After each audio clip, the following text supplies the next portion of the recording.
Alright, so do a little video review here. I have the LG X Charge, and we had just switched off from Sprint to Xfinity Mobile, and the Sprint, we were with them for 14 years, but their service just keeps getting worse and worse and worse, and switching over to Xfinity, who uses the Verizon network, it actually works really well. And even though it doesn't say I have more bars than what I had with Sprint, the call quality is crystal clear and we don't get dropped calls anymore. Plus my text, if somebody texts me, I get it right away, whereas with Sprint, we were having such a problem that our text messages wouldn't come in for like 24 hours, which was ridiculous. So I went with the LG X Charge. And what we did is we switched off. We had the Samsung Galaxy S5s. And as you can see, the S5 is a good bit smaller than this X Charge. And even though the S5 has a higher resolution screen on it, this X Charge screen actually looks really amazing for what it is. Now I will say, when I swipe my finger across the screen, it feels kind of like plastic, whereas the S5, it kind of has that glass feel to it. You know, it slides right across, whereas this one, my finger kind of drags a little bit. To me, that doesn't make much of a difference. But as far as brightness, as you can see, the phone's plenty bright. I actually have to turn it back here so you guys can see it. The only reason I had it always up is because I was outside in the sun, and all the way up seems to be perfect. But the screen is actually very nice and works very well. Let's see if I can bring up something here.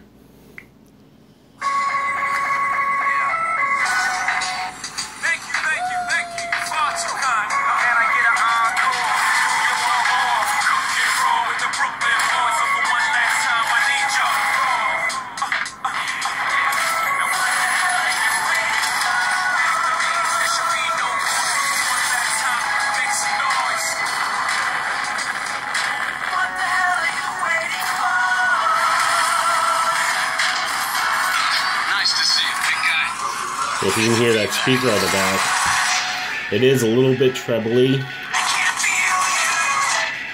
but it's very loud. So it actually reminds me of a notebook speaker or a tablet speaker. It doesn't seem like your typical little phone speaker. So if you're thinking about getting this phone, I would highly recommend it. The reason that I bought it is I actually had originally purchased the S8 Plus, but Samsung has put so much bloatware on their devices, and their push services push all that bloatware onto their new phones.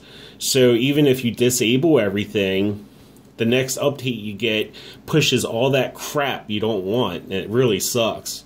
And this phone's very slimmed down. It's only whatever you want, and that's it. And for me, I just sit here and watch YouTube or Plex or Netflix, and the battery life has been amazing.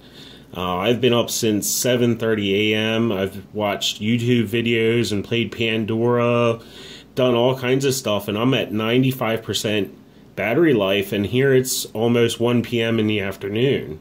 So that is amazing. Now another comparison here is I have my old Samsung Galaxy Note 2, and although this is an older phone, in a lot of appearances it looks a lot like this new X Charge that just released. They're basically the same size, and the screen is definitely the same size, but this Note 2 is fairly heavy. It kind of bricky almost, whereas this one's nice and light.